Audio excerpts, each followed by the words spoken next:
How you doing?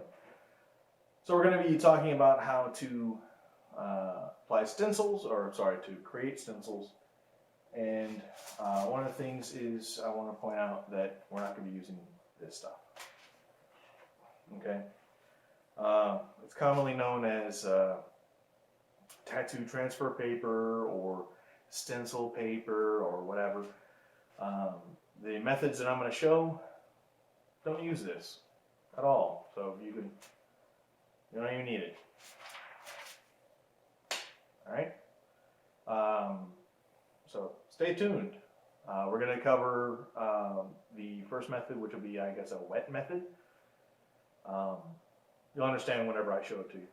And it's harder than the videos that are going to follow. Okay? Each one will be progressively a little bit easier, depending on your access to certain items. You know, enjoy. Let's go over what you're going to need or what you can use. Okay, you'll need tracing paper. Now, if you don't have tracing paper, that's fine. I'll show you a way where you can do all this without tracing paper. But it's better to have tracing paper. All right, any tracing paper will do. You also need a pencil, right, and a design. So what you're going to do is you're going to take your design. You're going to, you're going to trace it, and in the end you'll have something that looks like this. Okay. You can also trace the design on the back. One of the easiest ways to do that is, or for pretty much anybody, is to take the drawing, go up to a window, place it kind of like a well-lit window. Obviously this is good during the day, otherwise it won't really work.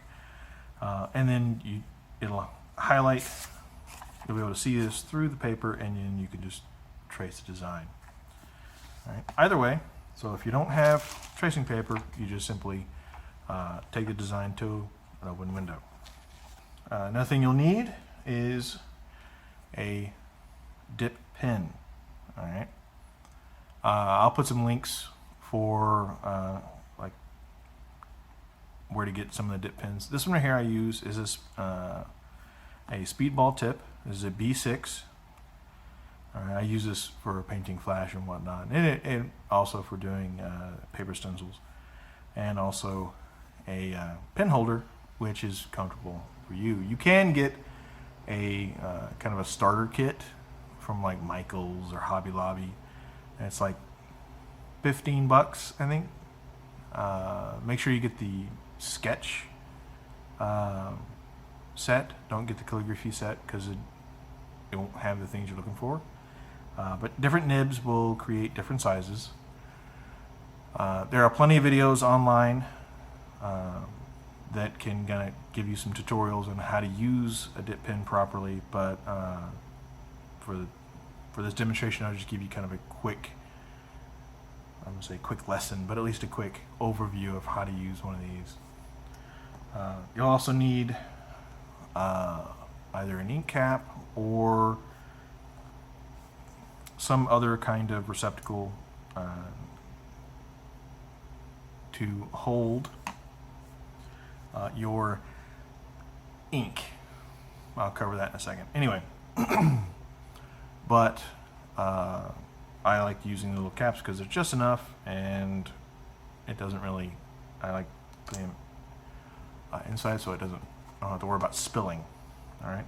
Obviously having a nice flat surface is a must, and it doesn't hurt to have a few sheets of paper just in case you have any of the ink that will bleed through.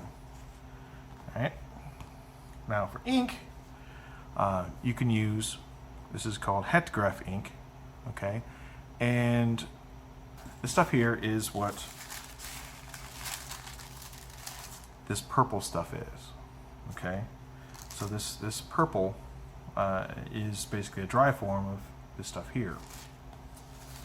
Now, if this is one of those things that you can't just go out in the world and get. You'd have to order it from Spalding & Rogers, which is where this one came from. This will make lots and lots and lots and lots of stencils. But again, I think I forgot how much it was.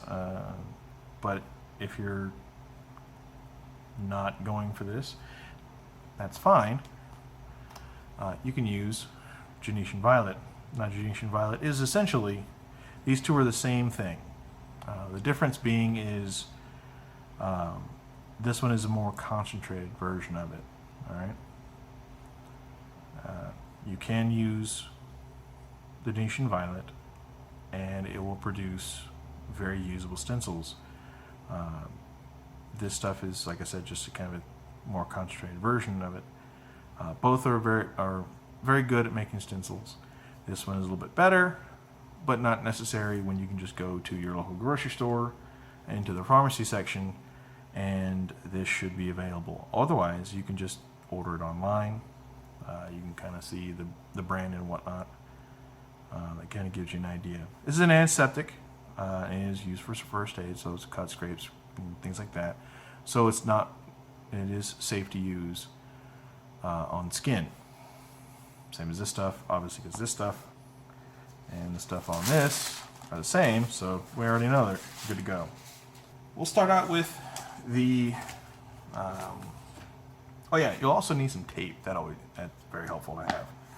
Okay, so with the design, obviously you see I've indicated to myself this side up. That tells me I don't do it on this side. I flip it over to the back, and I'll tape it down real quick. Another thing to have handy, a wet paper towel. Okay, this is to clean the nib whenever you're finished.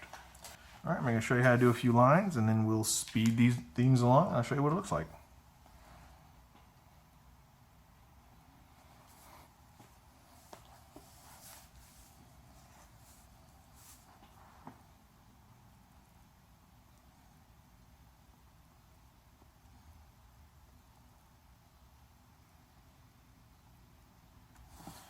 Now, as you're working, you want to work, basically, if you're right-handed, work from the left to the right, in this direction. That way you're not accidentally touching the wet ink. Or in this case, what I'm using, of course, is the Genetian Violet. An even amount of pressure, at roughly about a 45-degree angle, and you re-dip repeatedly. So, not too heavy, because if you push down too heavy, it'll just pool. All right.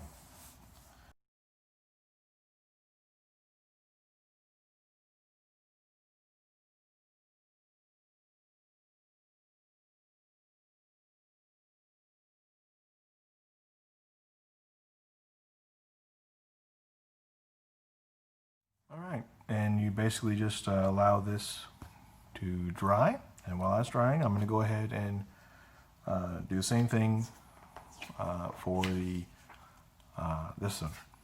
All right.